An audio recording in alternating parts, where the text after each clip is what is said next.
The Hokage position has survived Madara, Pain, Obito, Kaguya, and even Naruto's dreadful amount of paperwork, but the one thing it hasn't been able to survive in Boruto's era is politics. Somewhere Tobirama is looking down with his fingers crossed and he's hoping that Sarada isn't named the next Hokage after Shikamaru, but also understanding she's better than the likely alternative choice, and Danzo is looking up filing an appeal in the afterlife to come back to run the village. After Boruto 2 Blue Vortex chapter 36, there's a strong chance that the next Hokage might be someone who hasn't even completed a D-rank mission, and that means the shinobi world is about to experience bureaucracy on a level that makes Jura look as menacing as Kiba wearing cat ear. Join me in today's newest Naruto Explained video where your OBC, your original Boruto chief, takes a look at why, even though the stage is perfectly set for Kakashi to quietly return as Hokage, we might be getting a zinger in the form of Kobu taking the position.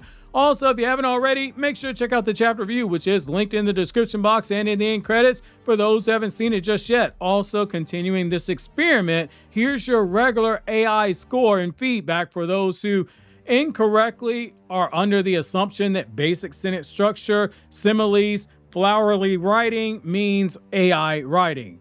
Not like I didn't come from a literature background. For the first time in Naruto history, the question of who should be the next Hokage might not be answered by how strong someone is, how respected they are within the village, who their sensei was, who is the sensei to their sensei, or what accomplishments they have. Instead, the question might be getting answered with who is the person the government of the feudal lord trusts the most. When you think about it, those are two drastically different answers to the question. The distinction is huge. One is a traditional answer that has been around for the 70 plus years that Konoha has existed. The other continues the trend of what has Boruto done, which is respect the Naruto lore, but build upon it by introducing new tweaks to it in terms of what's already been adapted and established.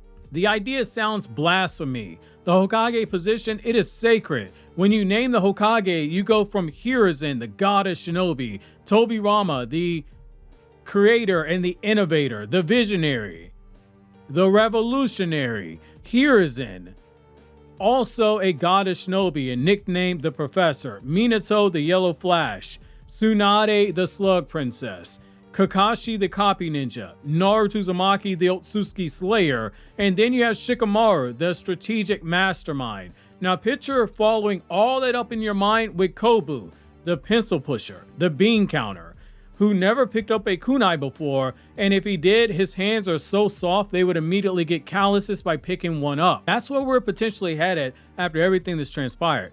But all the attention in the fandom is on Sarada being captured by Code, and Boruto giving his body to Momoshiki in another timeline. But the scariest thing is that this chapter didn't just tell us Kobu sent word to the feudal lord to remove the Hokage, but we also see in one of Kashi and Koji's film roles via 10 directions that he's already done so in one timeline. The only question left is who is the replacement? When Kobu dropped that bombshell, he did so after using chain escalation as a method. He gave his concerns, he poked holes in the argument, he doubled down on his stance when Sai questioned him.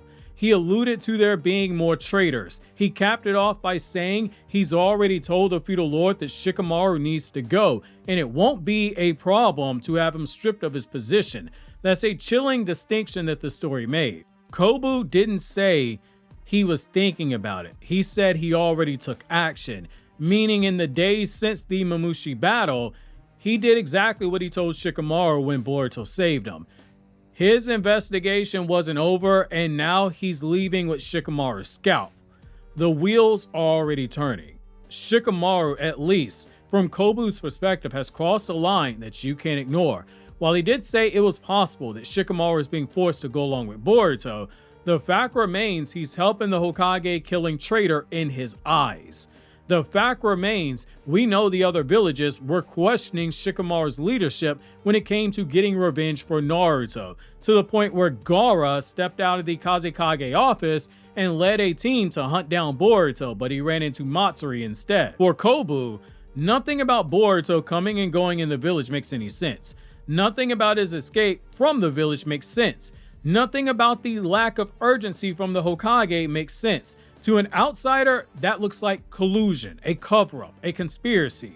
One minute, Kobu was in the interrogation room. The next minute, he has no memory of how he got to the Hokage Tower's rooftop and was suddenly surrounded by Mamushi clones. But what he does know is that Boruto just happened to be there to save him. Kobu's not a shinobi, but he knows he's in a shinobi village. Shinobi use trickery, shinobi lie, shinobi deceive. As far as he's concerned, this is nothing out of the ordinary given how shinobi use their chakra. He just can't prove it.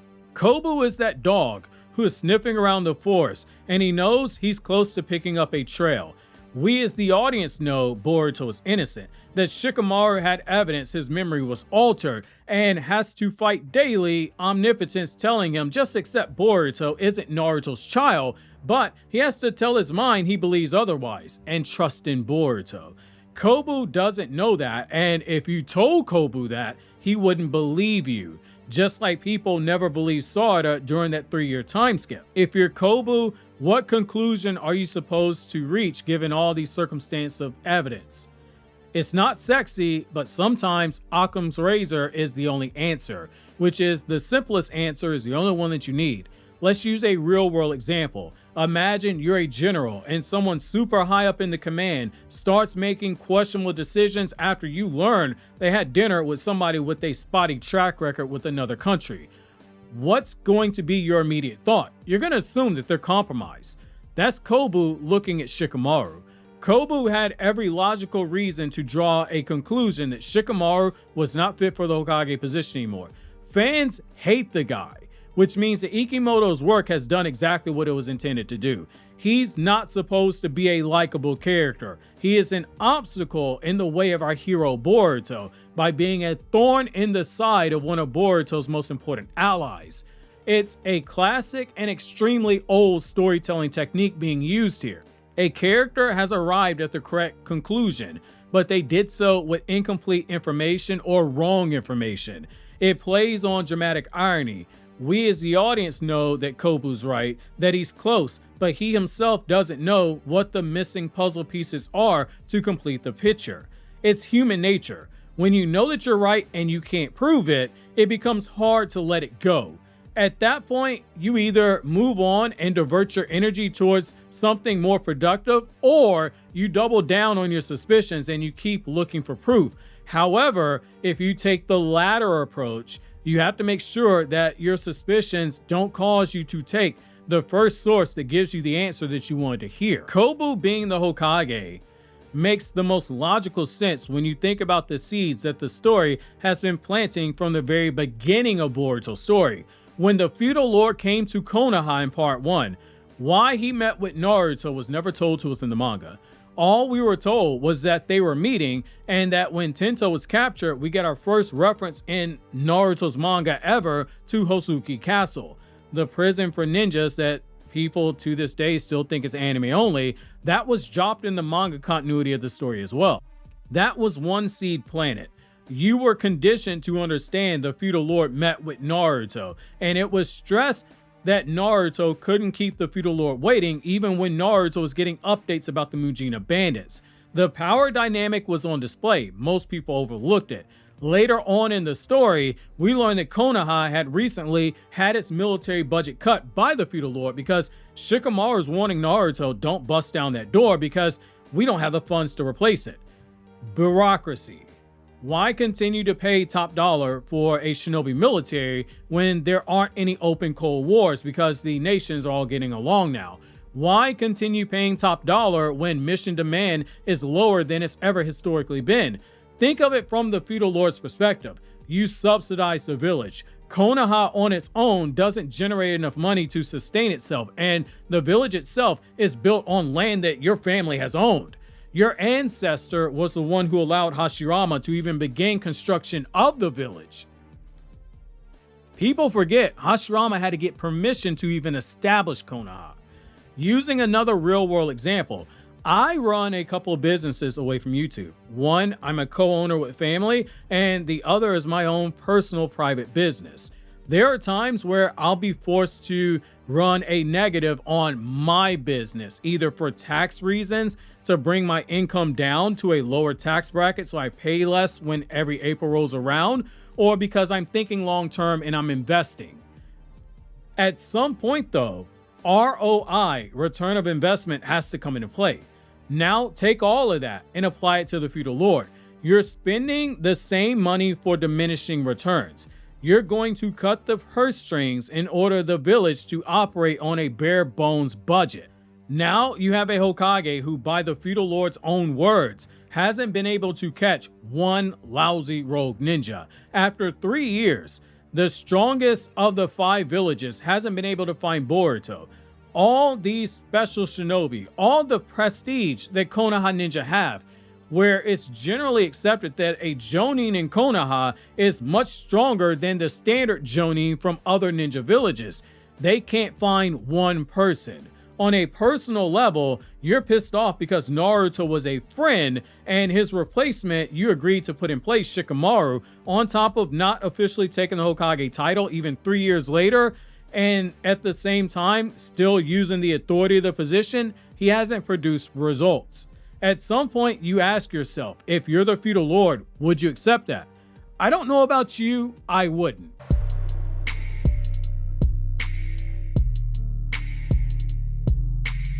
Kobu came to the village looking for treason. He was not leaving without proof of treason. His mind was already made up and he had enough circumstantial evidence to do it. Kashin Koji knew this. That's why he tried twice to have Kobu killed. That's why he told Boruto, I knew there was a chance you'd save him, but in my opinion, he still needs to die. Now we see it that Kashin Koji was right. Morally, he was wrong. Kobu did nothing wrong. But logically, Kashin Koji is right.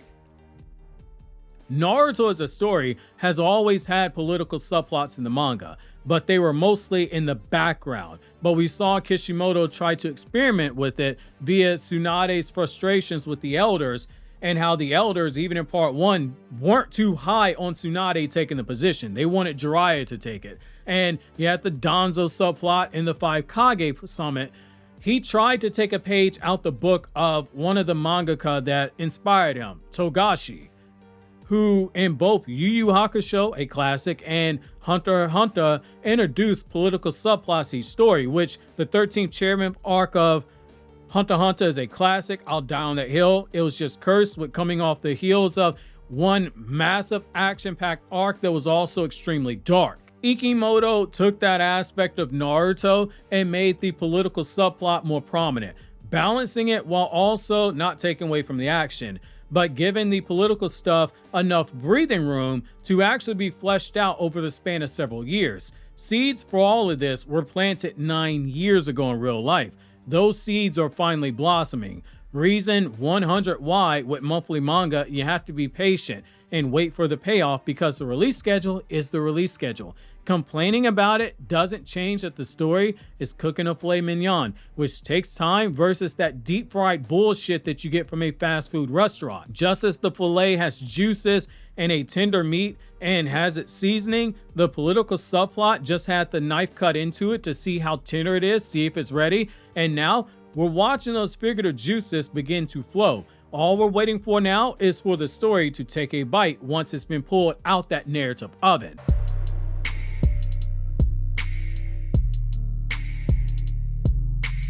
Kobu ascending to the Hokage position represents something that the story has never had to deal with.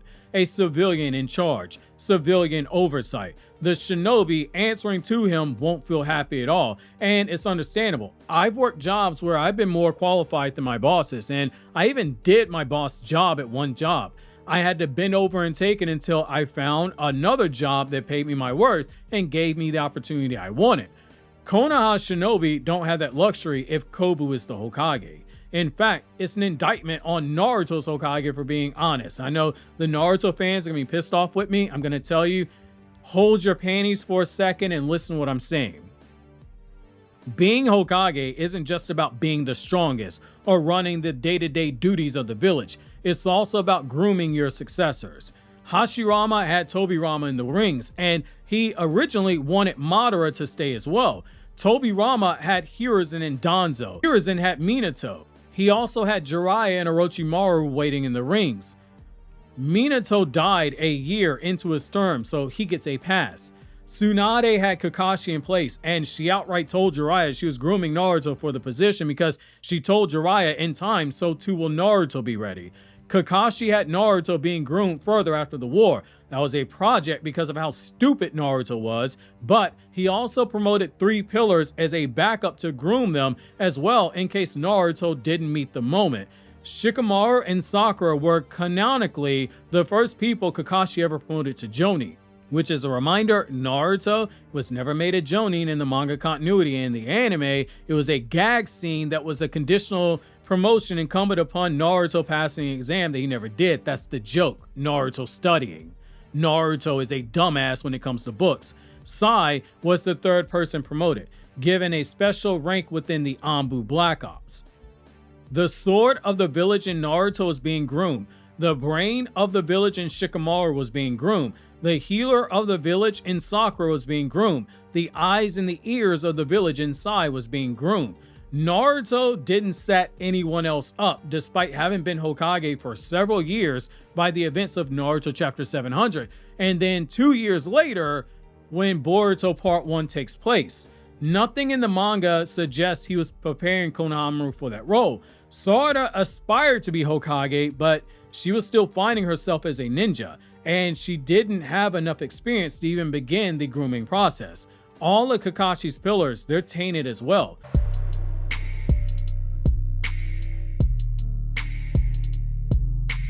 It's fruit of the poisonous tree. Kakashi was Hokage. He did right by the village. He led the technology boom that Naruto inherited. He set up future pillars. All of that is poisoned now. One mistake ruined Kakashi. He pardoned Sasuke, despite Sasuke's crimes warranting him life in prison instead of being put to death, which is the standard operating procedure for rogue ninja. Every decision Kakashi made gets called into question now that Sasuke is a rogue ninja again. Kakashi warned Sasuke if he ever goes rogue again, Kakashi would pay the price. That bill is coming due. Even someone as cheap as Kakashi has to pay it. Kakashi was your obvious choice to replace Shikamaru, who, to his credit, it did seem as if he was preparing Konoha for the position, since chapter 1 gave the vibe that Konoha was one of Shikamaru's aides. Tsunade is in her 70s. She is technically older than the 3rd Hokage was when he died in Naruto part 1. Her coming back into the position 19 years after retiring, that's going to be a stretch. Passing up on Kakashi would be the most political thing ever. It's like taking the greatest Navy SEAL ever. He's decorated, he's legendary, he's got a genius brain for combat and intelligence. He's a renowned leader. Then you decide, instead of putting him as the Secretary of Defense or the CIA's director, you decide to replace him with Bob from accounting and give that Navy SEAL the position of Secretary of the Agriculture. Everyone in the military or the intelligence department is going to look at you like you're crazy. The Konoha Shinobi are about to do that with Kobu being named the Hokage if he gets that position, and they won't have a thing that they can do about it.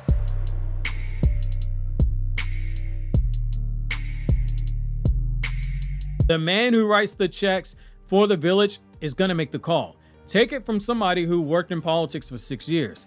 If you think donors do not shape policy, you're crazy, you're naive. Money talks, both in real life and in fictional worlds like Naruto.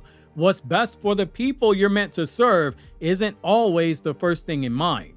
Instead, it's going to be what's going to appease the person cutting the checks for me.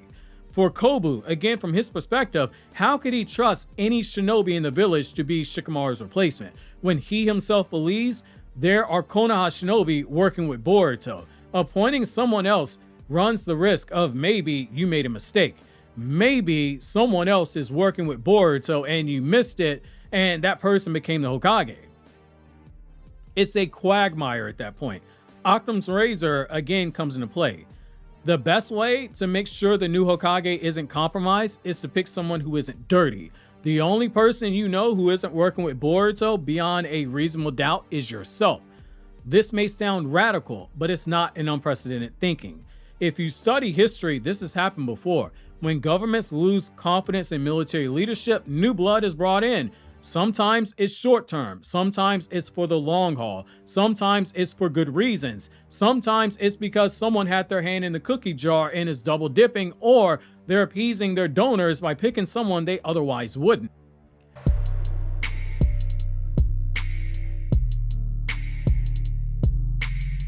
History is filled with elected officials, monarchs, ministers, political advisors inserting themselves into military affairs.